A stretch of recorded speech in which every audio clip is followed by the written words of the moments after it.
2,000 kabataan na nakiisa sa pagbuo ng 140 na tahanan sa Barangay Tanza, Navotas City. Sa pangunguna ng Habitat Youth Council, nabigyan ng bagong tahanan ang mga pamilyang nasalanta ng Bagyong Pedring noong taong 2011.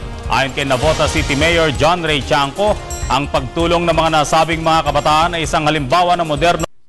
Samantala, hinikayat naman ni HYC Chair Alex Eduque ang mga kabataan na maging isang magandang modelo sa lipunan at maging inspirasyon ng mga pamilyang nangangailangan ng maayos at masayang tahanan. Ngayon, makikita po natin, lagpas sa 2,000 yung mga volunteers po natin at karamihan dito ay mga kabataan. Kaya talagang nakaka-inspire dahil nakita natin yung talagang mga kabataan ay malaking natutulong dun sa nation building. At part 2 nung 10,000 sa 7 different countries sabay-sabay na nagtatayo na programa ng Habitat for Humanity.